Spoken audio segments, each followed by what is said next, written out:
Shalom.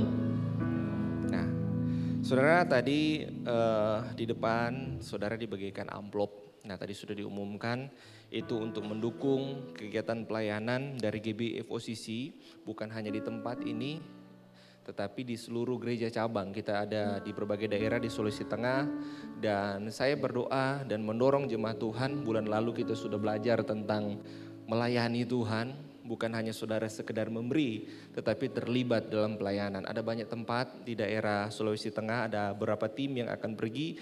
Bahkan saya sama Pak Sewang itu kita sampai ke Manado pelayanan Natalnya. Nah, saudara bisa ikut, bisa turut serta. Yang rindu mau melayani, ayo bergabung bersama. Tadi juga diumumkan untuk keluarga-keluarga muda dan teman-teman yang berpacaran serius mau menikah. Ini ada sebuah event seminar keluarga, temanya Strong From Home. Ini dari Bali pembicaranya Pastor Ray. Itu ada 2 sesi nanti Jumat malam.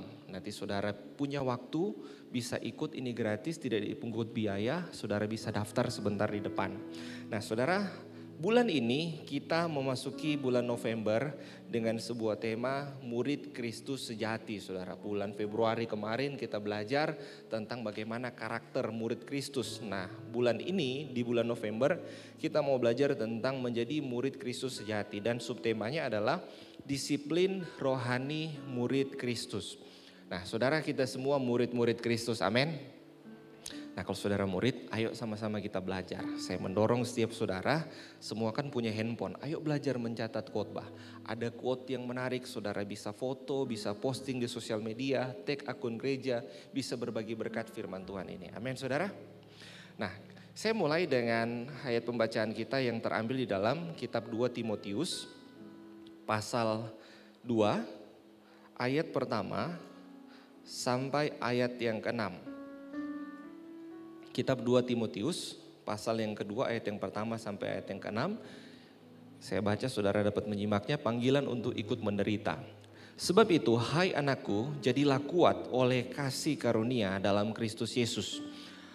Apa yang telah engkau dengar daripadaku di depan banyak saksi, percayakanlah itu kepada orang-orang yang dapat dipercayai, yang juga cakap mengajar orang lain. Ayat yang ketiga, ikutlah menderita sebagai seorang prajurit yang baik dari Kristus.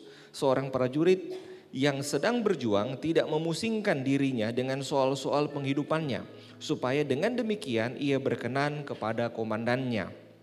Seorang olahragawan hanya dapat memperoleh mahkota sebagai juara apabila ia bertanding menurut peraturan-peraturan olahraga. Seorang petani yang bekerja keras haruslah yang pertama menikmati hasil usahanya.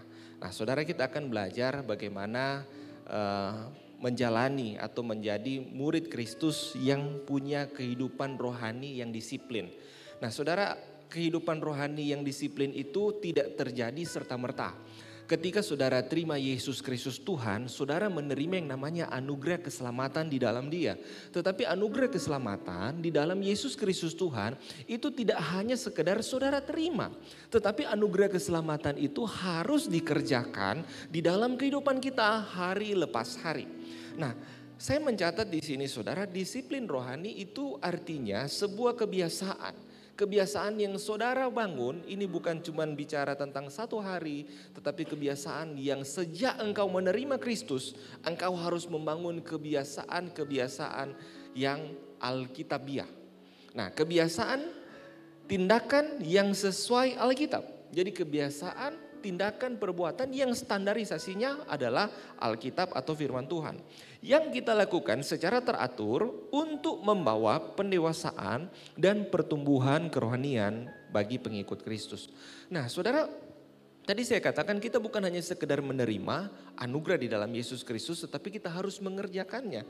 Dan tujuan disiplin rohani adalah untuk membuat saya dan saudara kita semua menjadi serupa dengan Yesus Kristus Tuhan dalam karakternya, sifat-sifatnya, dan dalam perilakunya. Kenapa kita harus serupa seperti Kristus, Sang Juru Selamat kita? Karena sejak jatuh dalam dosa, gambar dan rupa Allah yang ada dalam kita itu ternodai oleh dosa, saudara.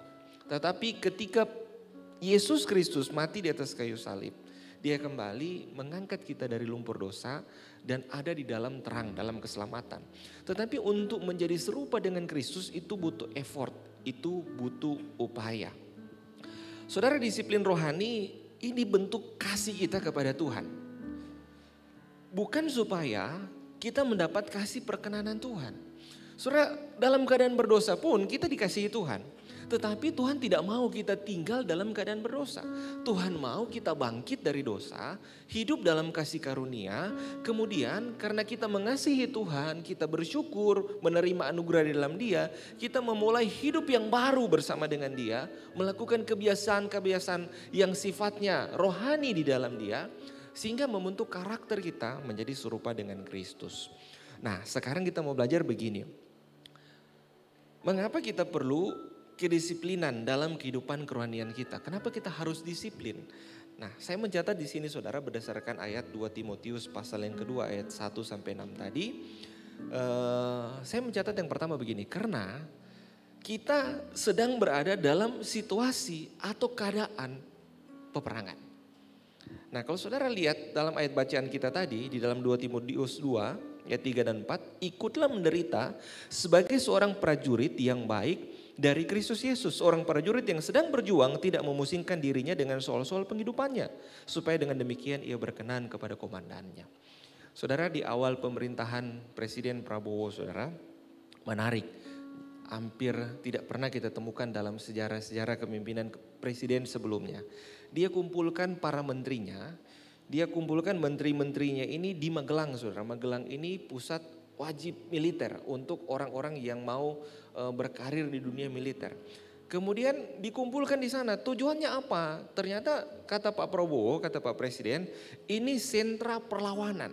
Jadi orang-orang yang tergabung dalam kabinet Pak Prabowo ini, saudara, ingin melakukan perlawanan. Perlawanan terhadap apa, saudara? Paham-paham, ideologi-ideologi yang mungkin masih ada dari penjajah. Supaya mereka punya satu visi, satu sinergi, bisa membangun kebersamaan. Nah, kemudian dilaporkan juga ternyata kegiatannya itu bak wajib militer. Nah, ini menteri-menteri, saudara, yang mungkin berpikir ketika jadi pejabat negara dapat fasilitas yang enak, dapat kegiatan-kegiatan yang menyenangkan. Ternyata Prabowo ini gembleng, saudara, seperti wajib militer. Dan saya percaya di sana tidak ada mungkin yang bangunnya mana-mana dia, bangunnya terserah dia. Mereka pasti bangun pagi, latihan baris berbaris kalau saudara nonton videonya kan. Kemudian mereka melakukan kegiatan-kegiatan yang bak latihan militer. Nah, ini luar biasa, saudara. Orang yang mau bergabung di militer itu dia harus punya yang namanya disiplin.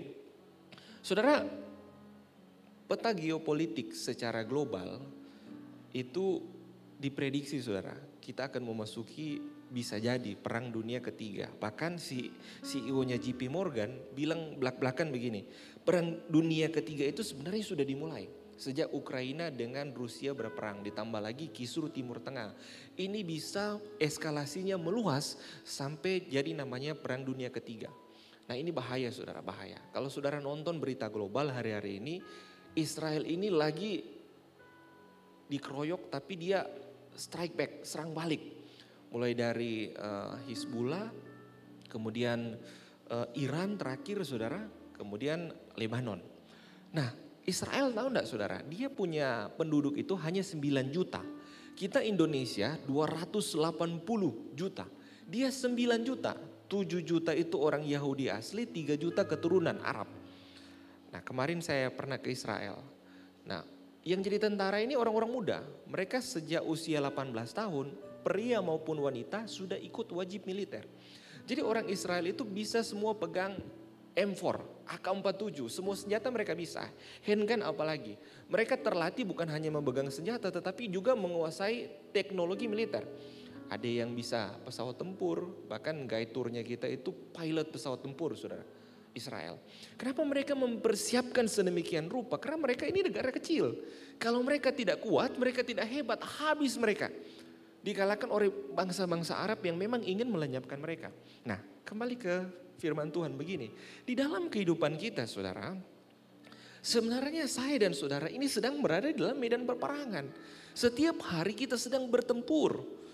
Efesus 6 ayat 12 bilang begini. Karena perjuangan kita bukanlah melawan darah dan daging, tetapi melawan pemerintah-pemerintah, melawan penguasa-penguasa, melawan penghulu-penghulu dunia. Yang gelap ini melawan roh-roh jahat di udara. Saudara, sejak iblis jatuh di dalam dosa, kemudian Adam dan Hawa pun ikut digoda sama iblis supaya dia juga jatuh dalam dosa. Saudara, Yesus Kristus merancangkan anugerah keselamatan. Dia mati di atas kayu salib. Tetapi buat iblis, sepanjang dunia ini belum berakhir, akhir zaman itu belum datang, dia akan menarik sebanyak mungkin orang untuk ikut masuk ke dalam api kekekalan bersama-sama dengan dia. Dan mungkin kita menjalani aktivitas kita seperti biasa, kita bekerja, kita sekolah, bahkan kita beribadah. Tetapi tahukah saudara, sasaran utama iblis adalah saya dan saudara supaya kita bisa jatuh ke dalam dosa, tinggal di dalam dosa dan keluar dari kasih karunia Tuhan. Itu tujuannya. Makanya setiap hari kita sedang berada di dalam sebuah medan peperangan. Kalau saudara nyimak pengumuman tadi, itu Strong From Home, sesi pertama judulnya itu Family at War. Peperangan keluarga dalam sebuah peperangan. Dan tahukah saudara, yang iblis ingin hancurkan adalah keluarga. Makanya keluarga harus kuat. Nah, bagaimana caranya supaya kita kuat? Kita harus melatih disiplin rohani seperti seorang prajurit. Seorang prajurit itu dibentuk untuk siap tempur dalam keadaan apapun. Seorang prajurit itu pasti bangunnya teratur, dia bangun pagi-pagi. Makannya dia makan teratur, tidak boleh sembarangan. Berat badannya dijaga, tidak boleh berlebihan karena dia harus gesit saudara. Dia harus cekatan menggunakan senjata. Dia punya tidur juga harus tidur yang baik. Karena saudara, ketika dia di medan peperangan, dia tidak mengurusi lagi penghidupan tentang dirinya. Tetapi bagaimana sebagai seorang prajurit dia berkenan kepada komandannya. Nah saudara, kalau kita seorang prajurit di dalam Yesus Kristus Tuhan, seorang murid, bagaimana kita mengatur kedisiplinan kita? Kalau saudara tahu game yang perang begitu saudara, seperti PUBG, Fair Fire, di situ kan ada namanya air supply, tembak flare gun, terus jatuh air supply, isinya obat-obatan, isinya perlengkapan perang, isinya senjata. Nah, kita harus punya sumber daya itu. Kalau enggak habis kita babak belur. Sumber dayanya apa? Firman Tuhan. Firman Tuhan ini sumber dayanya, resource yang kita butuhkan. Saudara harus betul-betul memahami, mengerti kebenaran firman Tuhan. Ketika Tuhan Yesus dicobai, apa dia bilang? Ada tertulis, ada tertulis, ada tertulis. Makanya saya mendorong saudara, mulailah disiplin dalam membaca firman Tuhan. Awal tahun 2024 kemarin, kalau saudara hadir di perpisahan tahun, dibagikan dengan lembar kartu bacaan Alkitab setahun. Sampai di mana? Kira-kira harusnya Desember ini sudah selesai. Atau ada yang baru perjanjian lama saja belum masuk. Nah saudara harus disiplin membaca firman Tuhan. Disiplin dalam berdoa, memuji, menyembah Tuhan. Karena di dalam itu ada kekuatan yang bisa kita peroleh untuk melawan segala tipu jahat dari iblis dalam kehidupan kita sehari-hari. Ini yang pertama saudara, kita harus membangun kedisiplinan karena kita sedang berada dalam situasi peperangan di dalam kehidupan ini. Yang kedua saudara, kenapa kita harus membangun kedisiplinan rohani? Karena yang kedua, kita sedang berada dalam sebuah pertandingan di dalam kehidupan ini. Saudara, 2 Timotius 2 ayat 5 bilang begini, seorang olahragawan hanya akan dapat memperoleh mahkota sebagai juara apabila ia bertanding menurut peraturan-peraturan olahraga. Nah dalam hidup ini kita bertanding bukan untuk saling menjatuhkan sesama manusia. Tetapi kita sedang menuju sebuah garis akhir, sebuah finish line yang di ujung sana ada pribadi Yesus yang sedang menanti. Di dalam perjalanan kehidupan kita, sejak kita mengikuti sebuah pertandingan ada banyak tantangan. Ada banyak hal-hal yang mungkin membuat kita jatuh, membuat kita down. Tetapi percayalah saudara, sebuah pertandingan itu akan sampai kepada tujuan, kepada finish. Tapi catatannya begini, dalam menjalaninya adakah kita mempersiapkan diri dengan kedisiplinan yang tinggi bak seorang olahragawan. Saudara, tidak ada orang yang tiba-tiba dia bangun pagi kemudian buka berita, ada olimpiade, saya mau daftar. Saudara, tidak saudara. Untuk menjadi seorang atlet profesional setidaknya harus dimulai sejak usia dini. Minimal 9-10 tahun sudah harus latihan secara intensif. Untuk menjadi seorang atlet profesional, dia harus tadi jaga makannya, jaga berat badannya, dia harus bangun pagi-pagi. Dan seorang atlet itu dia minimal latihan 8 jam satu hari. Kalau kita kerja 8 jam kan, istirahat 8 jam. Dan bahkan lebih dari itu, ada yang lebih dari 8 jam. Dia harus mengatur sedemikian rupa kehidupannya supaya dia bisa mencapai yang namanya sebuah kemenangan di dalam sebuah pertandingan. Saudara, di situ ada dibilang mahkota sebagai juara. Di dalam 1 Korintus 9 ayat 24-27 bilang begini, tidak tahukah kamu bahwa dalam arena pertandingan semua peserta turut berlari, tetapi bahwa hanya satu orang saja yang mendapat hadiah. Karena itu larilah begitu rupa sehingga kamu memperolehnya. Tiap-tiap orang yang turut mengambil bagian dalam pertandingan menguasai dirinya dalam segala hal. Kemudian saudara, mereka berbuat demikian untuk memperoleh satu mahkota yang fana. Tetapi kita untuk memperoleh satu mahkota yang abadi. Sebab aku tidak berlari tanpa tujuan. Dan aku bukan petinju yang asal memukul saja, tetapi aku melatih tubuhku dan menguasainya seluruhnya supaya sesudah memberitakan Injil kepada orang lain, jangan aku sendiri ditolak. Nah saudara, Paulus mengumpamakan bahwa seperti seorang petinju, dia melatih dirinya sedemikian rupa. Seperti seorang pelari, dia melatih dirinya sedemikian rupa. Bahwa demikian juga di dalam Timotius 4 ayat 7 dan 8 bilang begini, tetapi jauhilah tahayul dan dongeng nenek tua, latihlah dirimu beribadah. Kita harus melatih diri kita beribadah. Latihan badani terbatas gunanya, tapi ibadah itu berguna dalam segala hal. Karena mengandung janji baik untuk hidup ini maupun hidup yang akan datang. Nah saudara, orang Yahudi itu tidak suka olahraga.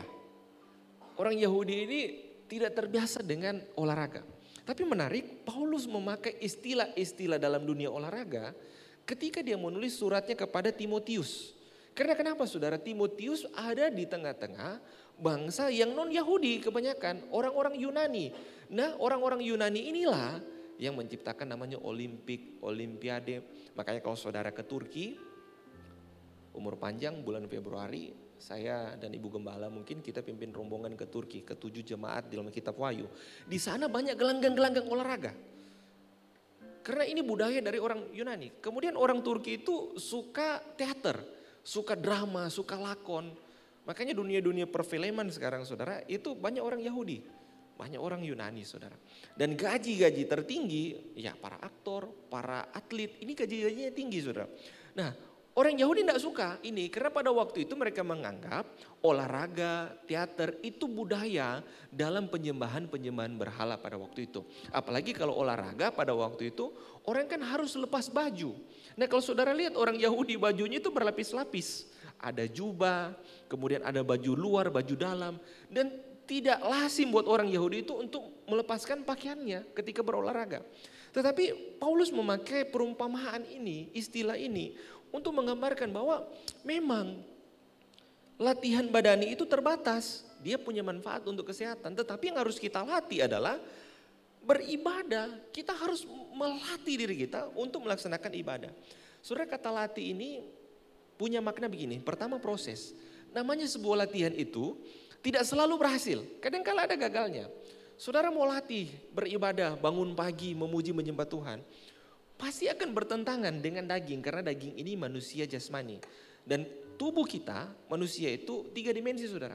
Dia punya jasmani, dia punya jiwa, dan dia punya roh.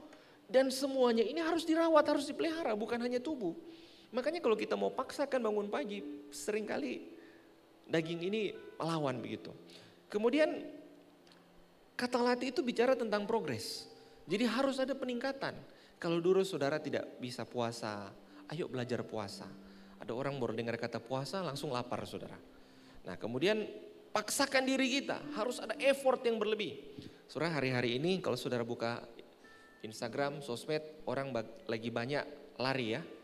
Lagi banyak maraton, makanya banyak event maraton. Bahkan cuma sekedar lari. Tapi ada culture-nya, orang kalau lari itu bukan cuma sekedar lari tapi outfitnya harus keren. Karena kenapa? Ada yang foto, supaya fotonya keren bisa masukkan di sosial media. Sepatunya paling murah mungkin ratusan ribu, ada yang sampai puluhan juta, belum jam tangannya. Dari yang ratusan ribu sampai puluhan juta ada. Saya pikir baju-baju lari, baju-baju olahraga itu murah. Ternyata celana yang tipis itu bisa 700 ribuan, 800 ribuan. Baju juga ada yang sampai 1.200.000, 2 jutaan. Tetapi ada orang yang luar biasa, dia akan lakukan itu. Padahal sebenarnya begini saudara, kalau kita lihat itu sifatnya fana. Itu membangun kesehatan kita baik. Tapi pada akhirnya tubuh jasmani ini akan berakhir menjadi debu tanah. Pada akhirnya manusia rohani inilah yang akan hidup kekal dan abadi. Kita hidup hari-hari ini yang kita bangun apa? Manusia jasmanika atau manusia rohani. Kita lihat progresnya. Ada progres enggak? Kemudian paksa diri. Latih dengan keteraturan, dengan frekuensi yang betul-betul konsisten. Ibu-ibu, kakak-kakak yang cewek pasti semuanya pengen glowing, betul kan? Nah, pertanyaan saya begini. Saya saja cowok, saya juga suka glowing. Tapi kan mau dibanding dengan cewek, lebih repot cewek kan? Anda berapa hari bersentuhan dengan peralatan untuk glowing? Bangun pagi, shampoo, sabun, perawatan cuci muka. Butuh effort kan? Kemudian pakai apa lagi? Tonik. Apa lagi? Serum. Apa lagi? Foundation. Betul toh? Bedanya berapa lapis? Belum lagi tuh alis, belum lagi bulu mata. Se-effort itu kita. Kalau kita kan cowok paling serum, krim, selesai. Itu pagi. Belum kalau siang, habis makan siang. Pasti yang dicari apa? Kamar mandi kaca. Masih bagus gak make up tadi pagi? Atur ulang itu bulu mata. Atur ulang itu segala macam, pelembab bibir. Pas malam, apa lagi kita buat? Mesti hapus ulang kan? Mesti hapus ulang, cuci ulang muka.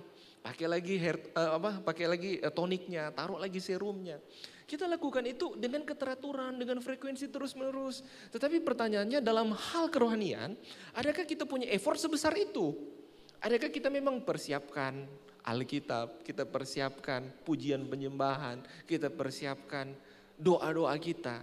Saya mendorong saudara, ayo seperti olahragawan yang betul-betul disiplin mengatur kehidupannya. Demikian juga kita, karena kita sedang ada dalam ranah pertandingan.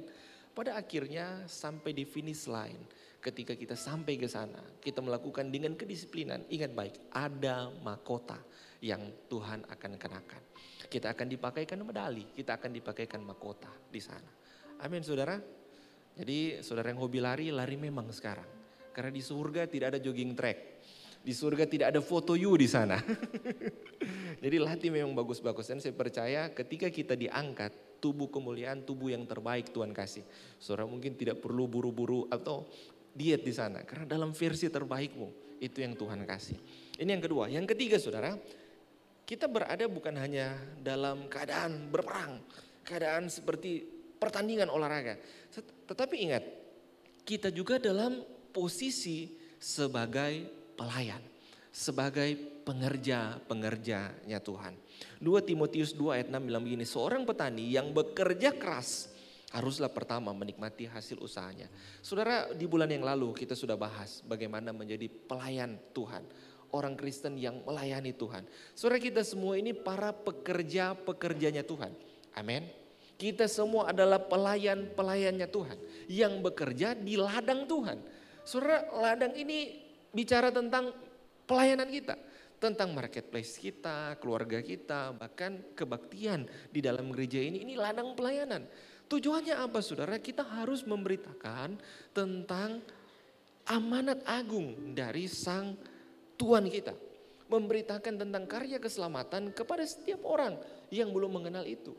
Supaya orang yang belum mendengar menjadi percaya kepada Yesus Kristus Tuhan.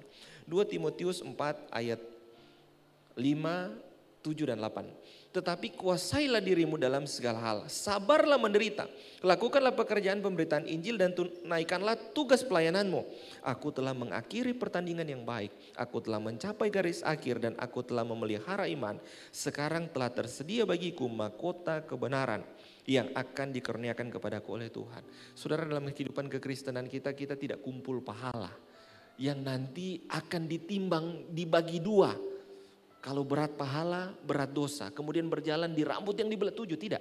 Tetapi kehidupan kita mengerjakan keselamatan untuk mencapai keserupaan dengan Kristus. Tetapi di ujungnya Ada mahkota yang Tuhan sediakan.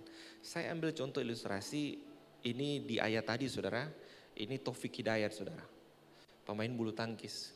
Kalau tidak salah tahun berapa dia juara Olimpiade. Shanghai kalau tidak salah. Itu dipakaikan mahkota. Nah tradisi Olimpiade itu ada mahkota dikasih kemudian ada medali.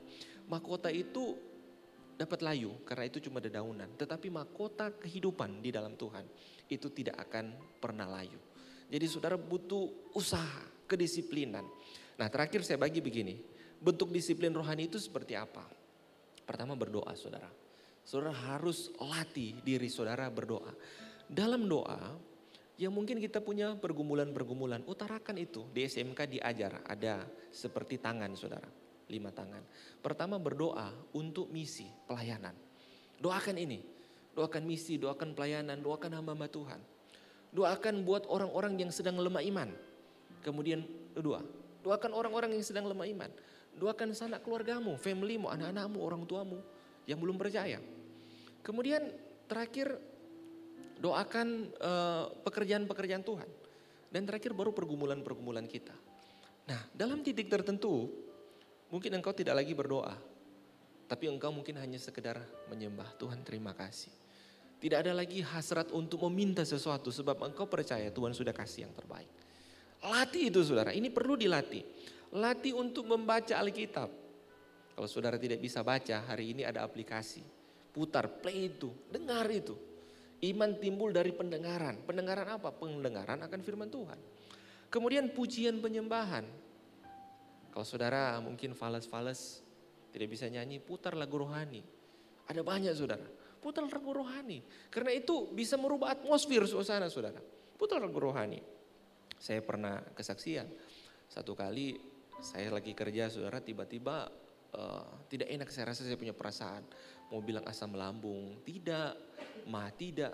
Pokoknya tidak enak saja saudara. Apa yang saya lakukan? Saya masuk ke mobil. Saya putar lagu rohani. Saya menyembah Tuhan di sana. Dan saya percaya mungkin atmosfernya Tuhan ubahkan ketika ada pujian, penyembahan, pengagungan sama Tuhan. Dan apa yang saya alami itu serta-merta berubah. Saya mendapatkan kembali kekuatan saya, kesegaran saya. Kemudian latih berpuasa. Ini susah saudara, latih. Tiap tahun kita ada 2 puasa saudara. Hari Jumat ada jadwal menara doa. Itu tadi saudara diumumkan, ada sisi-sisinya. Paling tidak belajarlah 1 minggu 1 kali di hari Jumat. Saudara mulai dari Kamis malam, habis doa malam, tidak makan malam, saudara doa malam, saudara bergumul sepanjang malam berdoa, kemudian pagi hari berdoa, siangnya dari jam 10 sampai jam 1 itu ada berapa sesi, bisa ikut 2 puasa. Setelah dari itu baru saudara berbuka makan siang. Mulai saja sederhana seperti itu. Jadi puasanya kita tidak seperti puasanya saudara sepupu kita, yang sebelum terbit matahari sampai terbit matahari. Saudara bukan itu esensinya, tetapi lebih kepada hubungan pribadinya kita dengan Tuhan. Hubungan doa kita dengan Tuhan. Kemudian belajar melayani. Saudara, hidup itu bukan hanya sekedar tentang kita, tetapi hidup itu tentang Tuhan. Bagaimana Tuhan memakai kita sebagai alatnya, jadi alat kemuliaan Tuhan. Melayani sesama. Kemudian belajar memberi saudara. Ada banyak orang bilang, kalau mungkin kita lagi pahit hati, lagi terasa berat hidup ini, kita sudah lakukan ini itu ke psikiater, nonton film yang lucu-lucu ndak hilang. Coba belajar menabur, belajar memberi. Karena tangan ke atas itu selalu lebih baik dari tangan yang ke bawah. Memberi itu punya dampak yang luar biasa untuk kehidupan saudara. Karena saudara akan mengerti bahwa Tuhan itu begitu baik. Kalau saudara bisa Tuhan pakai jadi berkat untuk orang lain, itu luar biasa. Saudara, ini tidak mudah. Ini tidak mudah saya mau bilang. Pasti akan banyak kesulitan, tantangan karena daging kita lemah. Kuncinya saya kembali ke ayat bacaan kita. Ayat yang pertama. Sebab itu hai anakku jadilah kuat oleh kasih karunia dalam Kristus Yesus. Kuncinya apa? Ketika kita ada dalam kasih karunia dalam Yesus Kristus Tuhan, inilah sumber kekuatan kita. Minta tuntunan dari Roh Kudus. Kita mungkin bisa atur schedule time manajemennya dengan baik. Tapi tanpa tuntunan Roh Kudus, kita tidak akan mampu melakukan disiplin secara rohani. Karena yang mendorong manusia rohani kita adalah pribadi Roh Kudus yang ada dalam kehidupan saudara. Makanya butuh effort untuk saudara paksa daging saudara untuk selalu bersekutu dengan Tuhan. Dan coba saudara bikin challenge. 1 minggu saudara bikin intim dengan Tuhan pagi hari, malam hari. Terus saudara coba aja 3 hari tanpa hadirat Tuhan, tanpa doa, tanpa memuji Tuhan.